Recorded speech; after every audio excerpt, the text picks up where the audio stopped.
Hello everyone, जय हिंद। कैसे हैं आप सब? स्वागत है आपका मेरे इस यूट्यूब चैनल में इम्तिहान में। और आज हम करने जा रहे हैं क्लास 6 चैप्टर 3। और ये हमारी जो पूरी बुक रहेगी फर्स्ट से लेके जो भी हमारे 11 12 चैप्टर रहेंगे सभी हमारे ये प्राचीन भारत से रिलेटेड रहेंगे। यानी कि जो हमारी 6 क्लास की जो बुक है ये हमारी पूरी प्राचीन भारत से रिलेटेड है। और उसके बाद हम जब सेकंड जो हमारा अतीत 2 है वो पूरा हमारा मिडाइवल हिस्ट्री यानी कि मध्य भारत से रिलेटेड है। और जो हमारी 8th क्लास की है हमारा अतीत 3 ये हमारी रहेगी आपकी मॉडर्न हिस्ट्री से रिलेटेड यानी कि ठीक है। चलिए शुरू करने जा रहे हैं हम। ये चैप्टर है हमारा आरंभिक नगर। ठीक है, एक बार हाईलाइटर ले लेते हैं। चलिए, आरंभिक नगर। चलिए देखिए, आपने एक बात गौर की होगी कि जो भी हमारे चैप्टर स्टार्ट हो रहे हैं एनसीईआरटी के वो बड़े ही खूबसूरत तरीके से कहानी के तौर पे स्टार्ट हो रहे हैं ताकि हम इसको अच्छे से समझ पाए।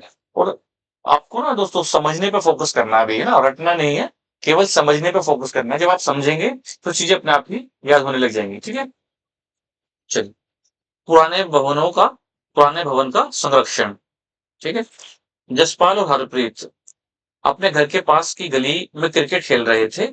उन्होंने देखा कि कुछ लोग उस खंडर घर की तारीफ कर रहे थे जिसे गली के बच्चे भूतहा घर कहा करते थे। भूतहा घर मतलब जहाँ पर भूत रहते हो, इस तरीके से। एक ने कहा, इसकी वास्तुकला को देखो, क्या आपने कहीं लकड़ी पर इतनी सुंदर नक्काशी देखी है? दूसरी महिला ने कहा, हमें मंत्री जी को पत्र लिखकर कहना चाहिए कि वे इस खूबसूरत घर को सुरक्षित रखने के लिए इसकी मरम्मत कराने की व्यवस्था करें। जब ये सुनकर जसपाल और हरप्रीत सोचने लगे कि इस पुराने खंडर से लोगों का इतना लगाव क्यों हो सकता है। देखिए, ये एक सवाल उसमें उनके मन में उत्पन्न हो गया कि जो जैसे खंडर की बात कर रही है महिला, उसको ठीक करवाने के लिए नेताजी से बात करने के लिए बोल रही है, मंत्री से बात करने के लिए बोल रही है, तो इसमें ऐसी क्या चीज है जो ये इसको इस तरह से ठीक करवाने के लिए बात कर रहे हैं, इससे इतना लगाव क्यों है। चलिए इसके बारे में जानकारी करते हैं। हड़प्पा ज्ञान। देखिए, आपने हड़प्पा शब्द का जिक्र पहले कभी सुना होगा।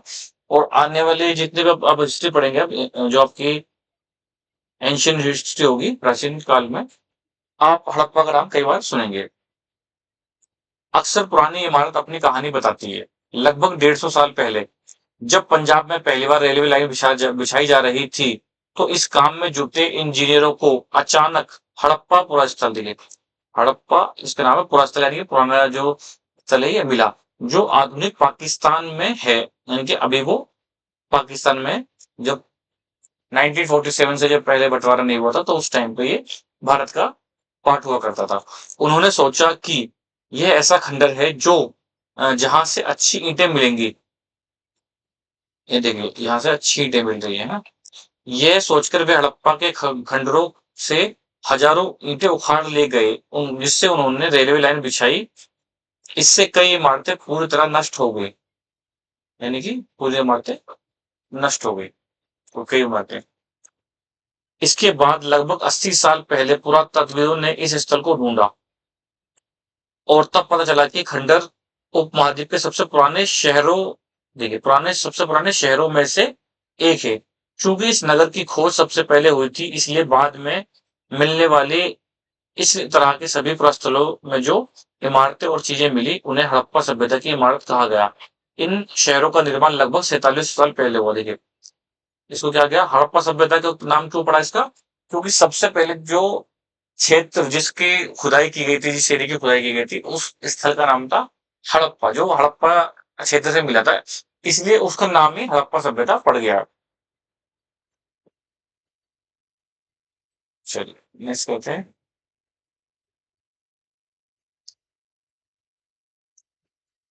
प्राय पुरानी इमारतों को तोड़कर उनकी जगह नए भवन बनाए जाते हैं।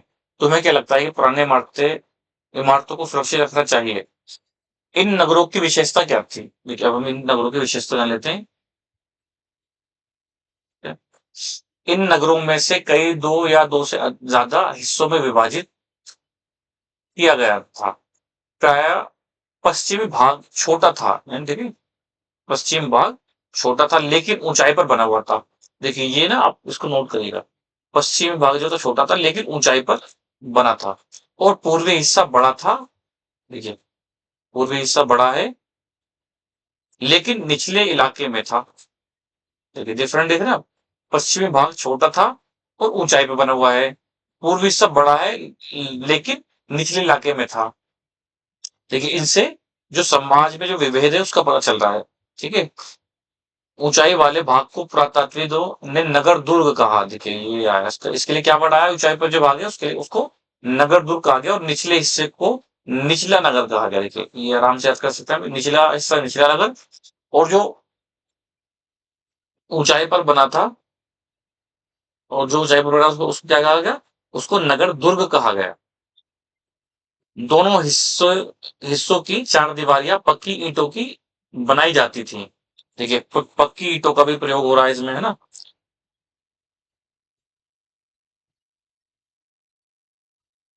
पक्की ईंटों की बनाई जाती थी।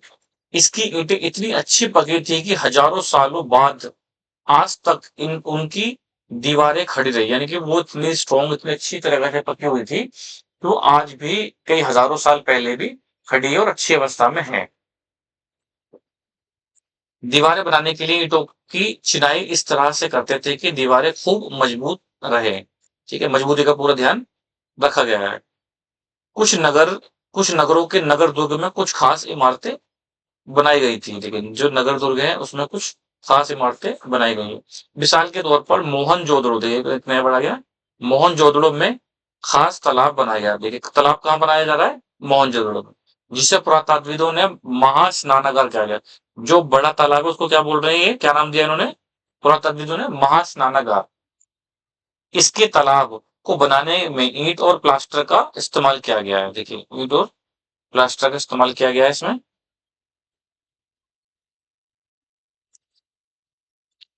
इसमें पानी का रिसाव रोकने के लिए प्लास्टर के ऊपर चारकोल की परत चढ़ाई गई थी। इस सरोवर में दो तरफ से उतरने के लिए सीढ़ियां भी बनाई गई हैं। देखिए देखिए जो हमारा स्नानागार है, लाइक यानी कि अगर हम आज की बात करें तो स्विमिंग पूल जो होता था, ठीक है, उसकी ये बात कर रहे हैं। तो खास तालाब बनाया गया था जिसे पुरातात्विकों ने महास्नानागार नाम क्या गया, महास्नानागार नाम दिया गया है।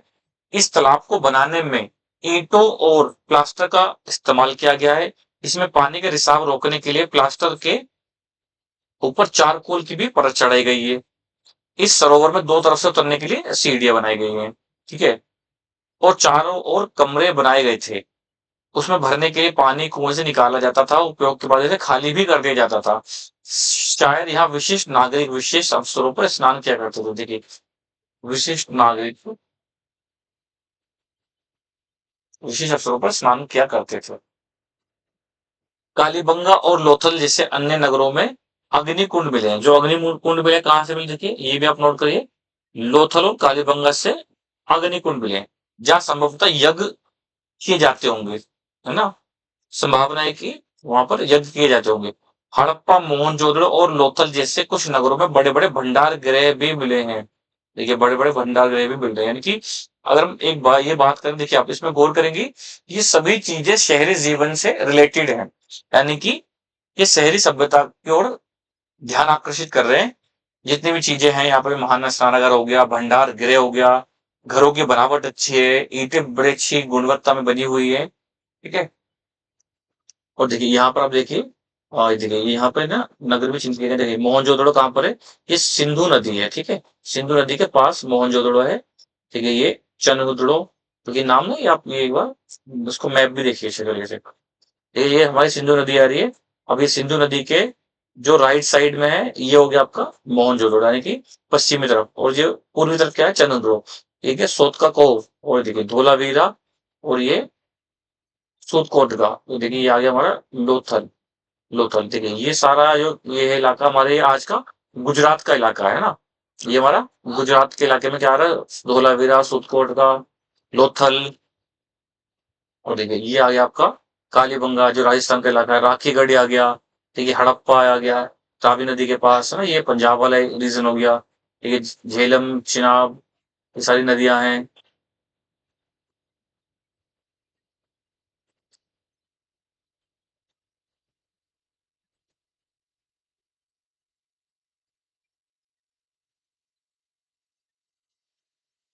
देखिए ये महास्नानागार के लिए बारे में ये बता रहे हैं। देखिए ये महास्नानागार होता था।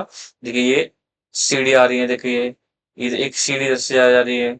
देखिए ये देखो ये चारों तरफ कमरे बनाए गए हैं।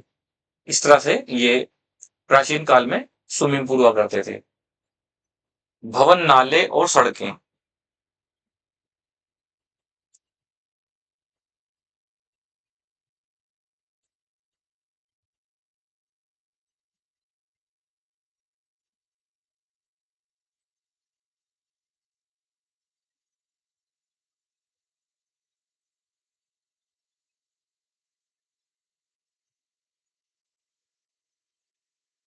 जमा टॉपिक है भवन, नाले और सड़कें। इन नगरों के घर आमतौर पर 1 या 2 मंजिलों के होते थे। यानी जो घर थे वो 1 या 2 मंजिल के होते थे। घर के आंगन के चारों ओर कमरे बनाए जाते थे। अधिकांश घरों में एक अलग स्नान घर होता था और कुछ घरों में कुएं भी होते थे। कई नगरों में ढके हुए नाले थे। देखिए नालों को ढकने की भी सुविधा थी उस समय, है ना। इन्हें सावधानी से सीधी लाइन में बनाया जाता था। हर नाली में हल्की ढलान होती थी ताकि पानी आसानी से बह सके। ये पूरा ध्यान रखा जा रहा है। अक्सर घरों की नालियों को सड़कों की नालियों से जोड़ दिया जाता था। देखिए आज भी ऐसा होता है ना, जो बाद में बड़े नालों में मिल जाती थी। नालों के ढके होने के कारण इनमें जगह जगह पर मैन होल, देखिए मैन होल भी बन रहे हैं। ये पूरा शहरी जीवन दिखा रहे हैं। ये मैन होल, आज भी मैन होल बनते हैं ना, जिनके जरिए इनकी देखभाल और सफाई की जा सके। घर, नाले, सड़कों का निर्माण योजनाबद्ध तरीके से एक साथ किया जाता था। देखिए पूरी योजनाबद्ध तरीके से किया जा रहा है। यानी कि जो भी आज आज की भी हमारी जो शहरी सभ्यता होती है उसमें भी इस तरह से प्लानिंग होती है। जो प्लानिंग कमीशन आज काम करता है, इसी तरह से जो हड़प्पा सभ्यता की बात करें उसमें भी सारी सुविधाएं उपलब्ध थी।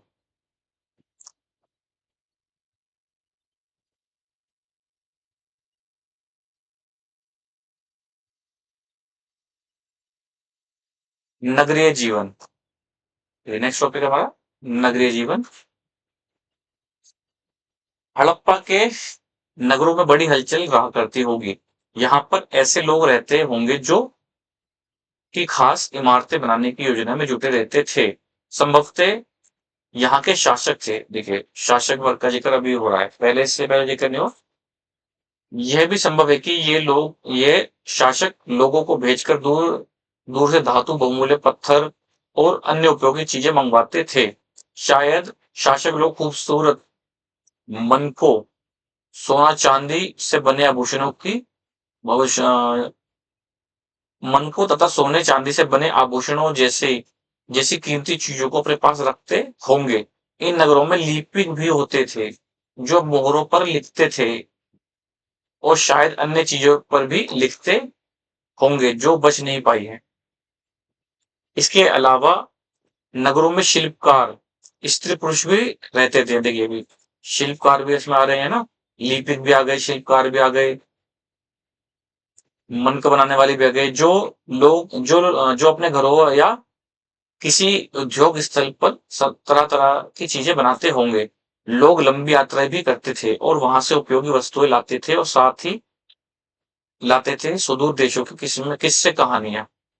जाहिर सी बात है जब कोई वहां जाएगा तो वहां के किस्से कहानी तो जरूर लेके आएगा। जिससे बने मिट्टी से बने खिलौने भी मिले हैं जिससे बच्चे खेलते थे। कि मिट्टी से बने खिलौने भी हड़प्पा सभ्यता में हमें प्राप्त हो रहे हैं।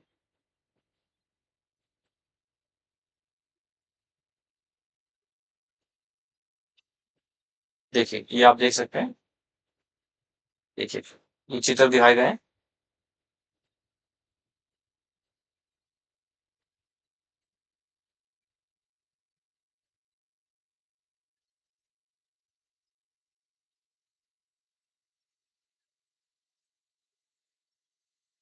नगर और शिल्प।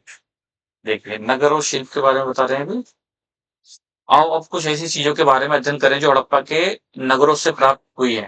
पुरातात्विकों को जो चीजें वहां मिली हैं उनमें अधिकतर पत्थर, शंख, तांबे, कांसे, सोने, चांदी जैसी धातुएं बनाई गई थी। देखिए क्या क्या मिल रहा है, पत्थर मिल रहा है, शंख मिल रहा है, तांबा मिल रहा है, कांसा मिल रहा है, सोना मिल रहा है, चांदी मिल रहा है, लेकिन अभी भी लोहे का जिक्र नहीं है कहीं भी। ठीक है, तो अगर क्वेश्चन बनता है कि हड़प्पावासी हड़प्पा सभ्यता वाले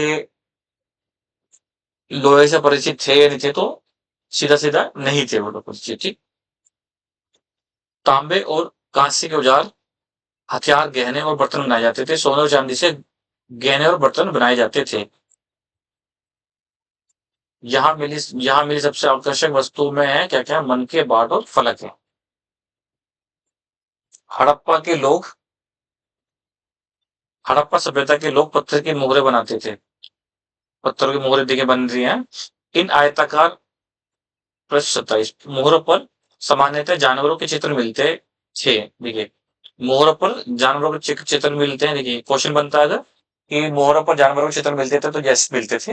हड़प्पा सभ्यता के लोग काले रंग से डिजाइन किए हुए खूबसूरत लाल मिट्टी के बर्तन बनाते थे। क्या बना रहे हैं? लाल मिट्टी के बर्तन कौन बना रहा है? ये हड़प्पावासी बना रहे हैं। और इनमें ना सभी के देखिए चित्र भी देखे गए दिए गए हैं, आप देखने का।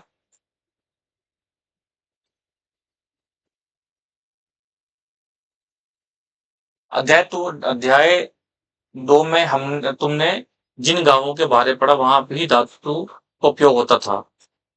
क्या वे पत्थर के बाट बनाते थे? ठीक है। संभवतः 7,000 साल पहले मेहरगढ़ में कपास की खेती होती थी। देखिए कपास की खेती हो रही है मेहरगढ़ में, कब? 7,000 साल पहले। मोहनजोदड़ो से कपड़े के टुकड़े के अवशेष, चांदी के एक फूलदान के ढक्कन तथा कुछ अन्य तांबे की वस्तुओं से चिपके हुए मिले हैं।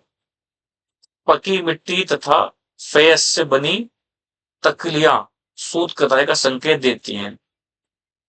ये नोट डाउन करिएगा। देखिए अब इससे क्या पता चल रहा है कि जो हड़प्पा वासी थे, हड़प्पा सभ्यता के जो लोग थे, वह कपास से भी परिचित थे, यानी कि कपास का भी उपयोग वो किया करते थे। चांदी, सोना, ना शंख, इसके साथ साथ वे कपड़े, सूत, कपास का भी प्रयोग करते थे।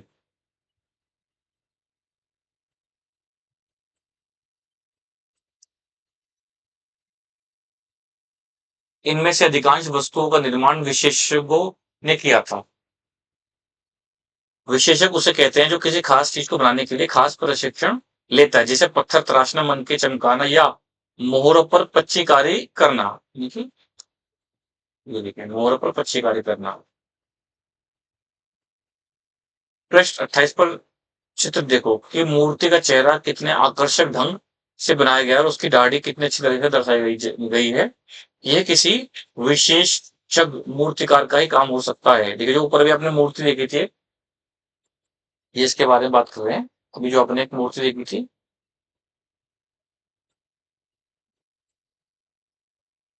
देखिए ये मूर्ति देख रहे हैं। और देखिए इस मूर्ति को देखिए, देखिए कितनी अच्छी तरीके से बनाई गई बनावट है। देखिए फेस का देखिए, उसकी नाक, इसके होठ, आंखें, ये देखिए दाढ़ी कितनी ना एकदम बेहतरीन तरीके से बनाई गई है। पूरा ख्याल रखा गया है ना। बिल्कुल देखिए कितनी अच्छी शेप आ रही है इसमें। तो ये अगर ये किसी ने बनाई है तो वो कोई विशेषज्ञ हो सकता है जिसने ये मूर्ति बनाई गई होगी। हर व्यक्ति विशेषज्ञ नहीं हो सकता। बिल्कुल हमें पता नहीं कि क्या सिर्फ पुरुष ही ऐसे कामों में प्रशिक्षण हासिल करते थे या फिर केवल महिलाएं महिलाएं भी। शायद कुछ महिलाएं और पुरुष दोनों ही इस काम में दक्ष थे। यानी कि यहाँ बिल्कुल भी क्लियर नहीं हो रहा है जो विशेषज्ञ थे या जो ऐसे काम करते थे वो स्त्री थे या पुरुष थे, यानी कोई भी हो सकते हैं। ठीक है। तो ये ऊपर एक शब्द आया था अभी, फेस। देखिए फेस के बारे में देखिए, ये रहा देखिए फेस शायद ना, जब इसके बारे में पढ़ते हैं। पत्थर और शंख प्राकृतिक तौर पर पाए जाते हैं, लेकिन फेस को कृत्रिम रूप से तैयार किया जाता है। देखिए जो पत्थर और शंख है वो प्राकृतिक रूप से मिल रहे हैं हमें, है ना। लेकिन जो फेस है वो कृत्रिम रूप से, यानी कि आर्टिफिशियल तौर पे मिल रहा है। बालू या बालू या स्फटिक पत्थरों के चूर्ण को गोंद में मिलाकर उस उनसे वस्तु बनाई जाती थी। उसके बाद उन वस्तुओं पर चिकनी परत चढ़ाई जाती थी। इस चिकनी परत के रंग प्राय नीले या हल्के समुद्री हरे होते थे। हल्के समुद्री हरे होते थे। यानी कि जो फेस है इसको आर्टिफिशियल तौर पर, कृत्रिम तौर पर तैयार किया जा रहा है, जबकि पत्थर और शंख जो थे वो प्राकृतिक तौर पर मिलते थे और इसको बनाने की पूरी प्रक्रिया इसमें दी गई है। फेस से मन की चूड़ियां, और देखिए फेस से क्या क्या बन रहा है, फेस से से मन के चूड़ियां, बालें और छोटे बर्तन बनाए जाते थे। यानी कि अगर सवाल आता है कि फेस से क्या क्या बनाया जा सकता है, तो ये सब चीजें दी हुई है ना, मन के चूड़ियां, बालें और छोटे बर्तन, ये भी सब फेस से तैयार किए जाते थे। और फेस कैसे तैयार होता था ये दिखा रखा है इसमें ना, बालू सफेद पत्थरों के चूर्ण को गोंद में मिलाकर उनसे वस्तु बनाई जाती थी। उसके बाद उन वस्तुओं पर एक चिकनी परत चढ़ाई जाती थी और चिकनी परत के रंग नीले या हल्के समुद्र रंग के होते थे। कच्चे माल की खोज। देखिए नेक्स्ट टॉपिक है हमारा कच्चे माल की खोज।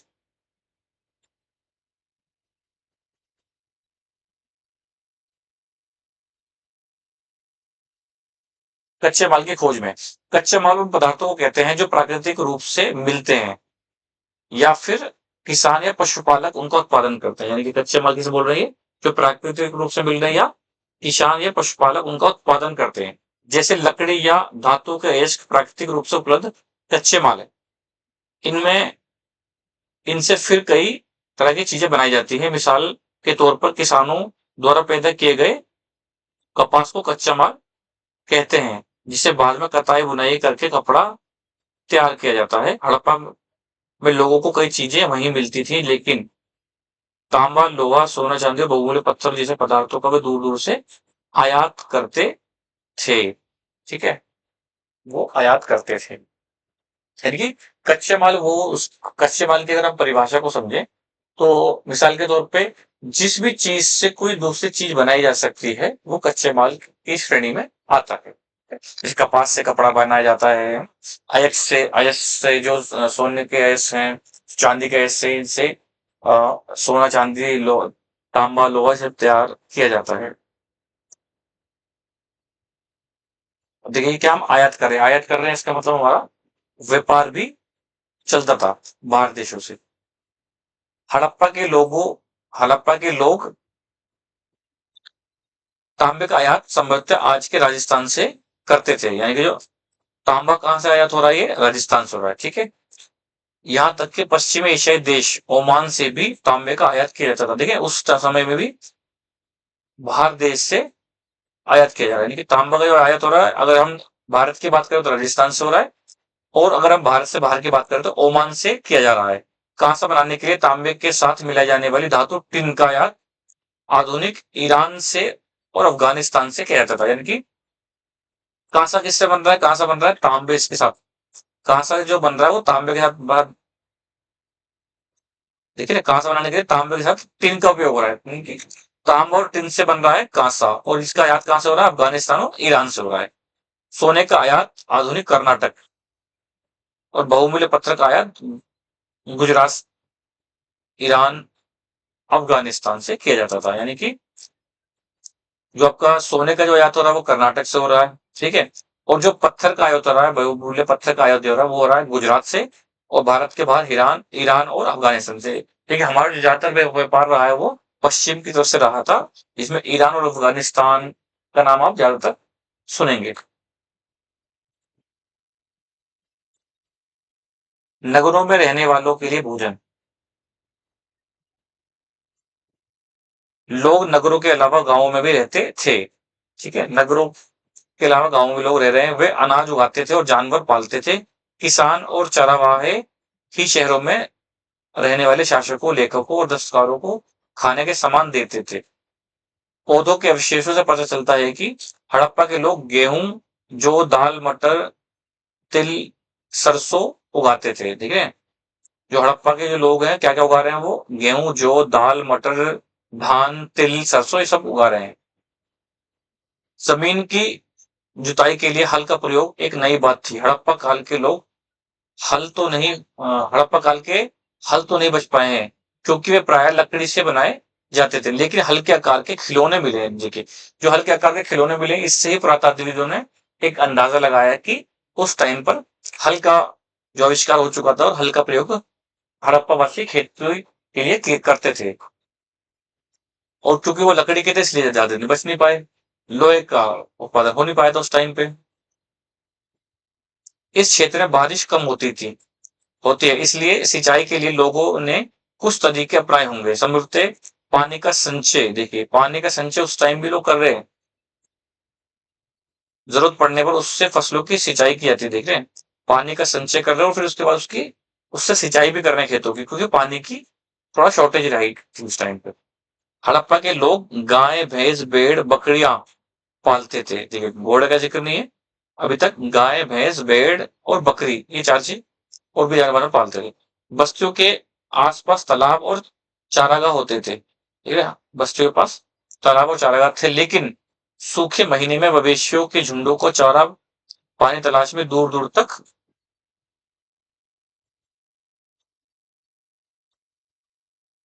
ले जाया जाता था।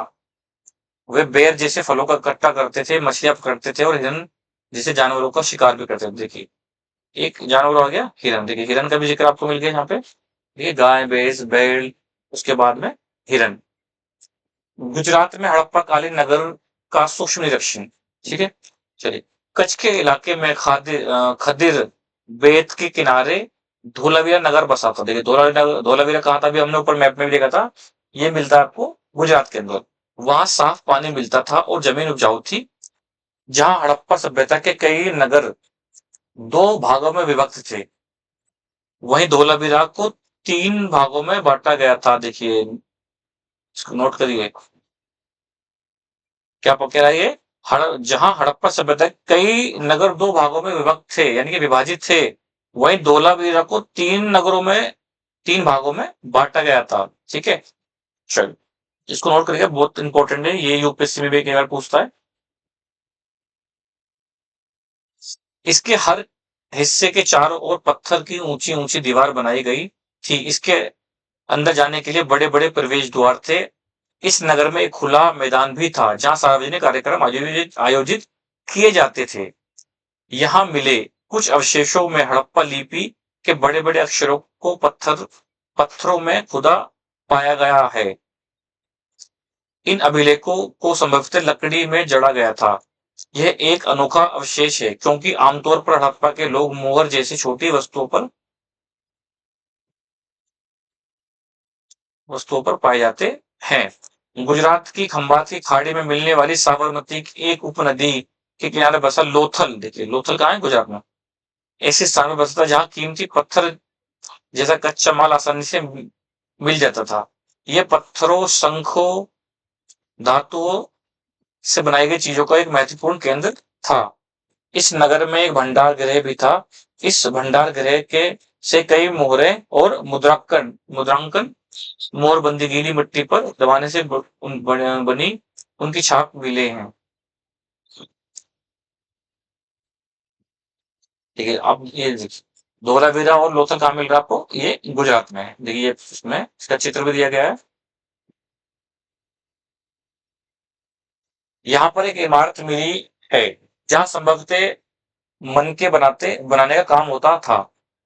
पत्थर के टुकड़े, अधबने मनके बनाने वाले उपकरण और तैयार माल भी यहाँ मिले हैं। देखिए, इससे अंदाजा लग रहा है कि यहाँ पर ये मनकों से संबंधित कार्य होता होगा। मुद्रा और मुद्रांकन या मुहरबंदी के बाद देख, क्या है इसका मतलब। मोहरों का प्रयोग सामान से भरे उन डिब्बों या थैलों को चिन्हित करने के लिए किया जाता होगा, जिन्हें एक जगह से दूसरी जगह भेजा जाता था। जैसे थैले को बंद करने के बाद उनके मुहाने पर गीली मिट्टी पोत कर उन पर मोहर लगाई जाती थी। मोहर मोहर की छाप को मोहरबंदी कहते हैं। मोहर की छाप को क्या कहते हैं, मोहरबंदी। यानी कि देखिए, आज भी आप देखते हो, जब भी कोई सील लगती है, जैसे चुनावों के अंदर, या फिर वैसे आप सील देखते होंगे दुकानों के अंदर, पूरा लॉक लगाने के बाद में उसके ऊपर एक मोम लगाया जाता है, उसके मोम से उसको पिघलाया जाता है, उसके बाद उसके ऊपर एक मोहर लगा दी जाती है। तो ये उस टाइम पे देखिए, देख रहे हैं, इतने हजारों साल पहले भी लोग इतना जागरूक थे, इतना लोग इन चीजों को लेके एक उनके अंदर जिज्ञासा थी, वो उस चीज को करते थे कि मोहरों का प्रयोग उस टाइम पे भी लोग करते थे। अच्छा, करते किस लिए थे, जो डिब्बे थैले उनको पहचान के लिए है। मोहरों का जो उपयोग हो रहा है वो किसके लिए हो रहा है, वो पहचान के लिए किया जा रहा है, ताकि जब हमारा सामान एक जगह से दूसरी जगह जाए तो वो हमें अच्छी तरह से मिल पाए, यानी कि सामान की अदला बदली ना हो। और मोहर की छाप को ही मोहरबंदी कह रहे हैं। अगर ये छाप टूटी हुई नहीं होती तो यह साबित हो जाता था कि सामान के साथ छेड़छाड़ नहीं हुई। देख रहे हैं, मोहरों को जो लगाया जाता था, जो मोहर बनाई गई थी, उसके पीछे का कारण यही था कि किसी भी प्रकार से कोई गड़बड़ी ना हो। और अगर मोहर टूटी मिली है ना, मिट्टी की मोहर अगर टूटी मिली, उसके साथ कोई भी छेड़छाड़ होगी तो वो टूट जाएगी। तो उससे ही पता चल जाता था कि हमारे सामान से छेड़छाड़ हुई है या नहीं हुई है। देखिए, सभ्यता के अंत का रहस्य, जो हमारी हड़प्पा सभ्यता, उसके अंत का रहस्य है। लगभग 3900 साल पहले, यानी 4900 साल पहले, एक बड़ा बदलाव देखने को मिला। अचानक इन नगरों को छोड़ दिया। अचानक लोगों ने इन नगरों को छोड़ दिया। लेखन, मोहर और बांटों का प्रयोग बंद हो गया। दूर दूर से कच्चे माल का आयात काफी कम हो गया। मोहनजोदड़ो में सड़कों पर कचरे के ढेर बनने लगे। जल निकास प्रणाली नष्ट हो गई और सड़कों सड़कों पर ही झुग्गीनुमा घर बनाए जाने लगे। ये सब क्यों हुआ कुछ पता नहीं। कुछ विद्वानों का कहना है कि नदियां सूख गई। इनकी आइडिया लगा रहे हैं, नदियां सूख गई। अन्य का कहना है कि जंगलों का विनाश हो गया। इसका कारण ये हो सकता है कि ईंटें पकाने के लिए ईंधन की जरूरत पड़ती थी। इसके अलावा मवेशियों के बड़े बड़े झुंडों से चारागाहों और घास वाले मैदान समाप्त हो गए। कुछ इलाकों में बाढ़ आ गई, लेकिन इन कारणों से ये स्पष्ट नहीं हो पाता है कि नगरों का अंत कैसे हो गया, क्योंकि बाढ़ और नदियों के सूखने का असर कुछ ही इलाकों में हुआ होगा। ऐसा लगता है कि शासकों का नियंत्रण समाप्त हो गया। जो भी हुआ हो, परिवर्तन का असर बिल्कुल साफ दिखाई देता है। आधुनिक पाकिस्तान,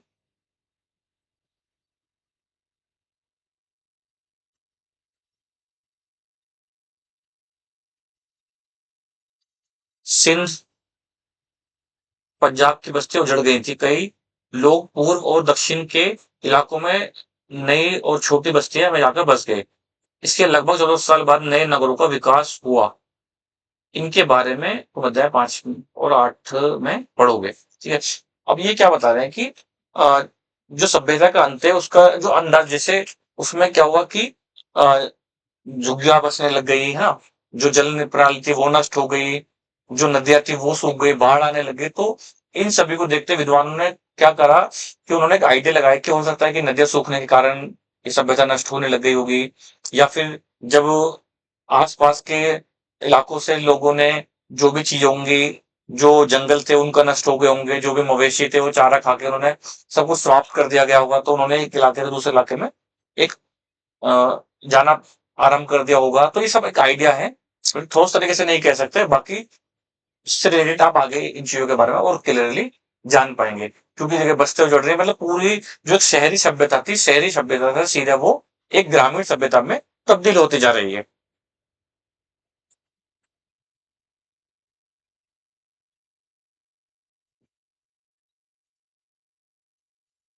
देखिए, ये क्या दे रखा है इन्होंने, ये मिस्र से रिलेटेड दे रखा है इन्होंने। अपने एटलस में मिस्र ढूंढो, नील नदी के आसपास। देखिए, ये ना कुछ फैक्ट है, आप इनको भी नोट कर सकते हो। देखिए, नील नदी कहाँ पर है हमारी, मिस्र के अंदर। नील नदी के आसपास वाले इलाकों को छोड़कर मिस्र का अधिकांश भाग रेगिस्तान है। लगभग 5000 साल पहले मिस्र में शासन करने वाले राजाओं ने सोना, चांदी, हाथी दांत, लकड़ी और हीरे जवाहरात लाने के लिए अपनी सेनाएं दूर दूर भेजी। इन्होंने बड़े बड़े कमरे बनवाए, जिन्हें पिरामिड कहते हैं। देखा, जो बड़े बड़े कमरे इनको पिरामिड कह रहे हैं। पिरामिड क्या मिल रही है, मिस्र में देखने को मिल रहे हैं आपको। राजाओं के मरने पर उनके शवों को इन्हीं पिरामिडों में दफनाकर सुरक्षित रखा जाता था। इन शवों को ममी कहा जाता है। उनके शवों के साथ और भी उनके शवों के साथ और भी अनेक चीजें दफनाई जाती थी। देखे, इनमें खाद्यान्न, पेय, वस्त्र, गहने, बर्तन, वाद्य यंत्र, हथियार और जानवर शामिल है। कभी कभी शव के साथ उनके सेवक और सेविकाओं को भी दफना दिया जाता था। दुनिया के इतिहास में शवों को दफनाने की परंपरा को देखते हुए मिस्र में सबसे ज्यादा धन दौलत खर्च किया जाती थी। ठीक है। देखिए, जिस तरह से प्राचीन भारत के अंदर और सब हड़प्पा सभ्यता में पढ़ेंगे कि जब कोई व्यक्ति मृत हो जाता था, जो कोई मर जाता था, तो उसके साथ जब दफनाने की प्रक्रिया होती थी, तो उसके साथ कोई खाने की चीज है ना, जैसे बुर्ज होम में मानव के साथ कुत्ते को दफनाया गया है ना, बकरे को दफनाया जाता है ना। इसी तरह से मिस्र के अंदर भी इस तरह से होता था, और सबसे ज्यादा धन भी खर्च मिस्र में किया गया था इससे।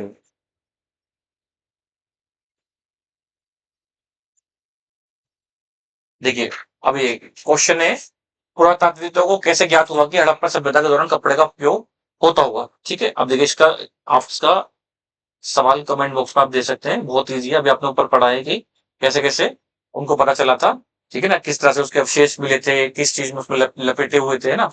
अब देखिए, अब सुमेलित करने के लिए क्या किया, देखिए तांबा कहाँ से, देखिए तांबा जो था वो कहाँ से मिलता था, सोना, टिन, बहुमूल्य पत्थर, बता पाएंगे?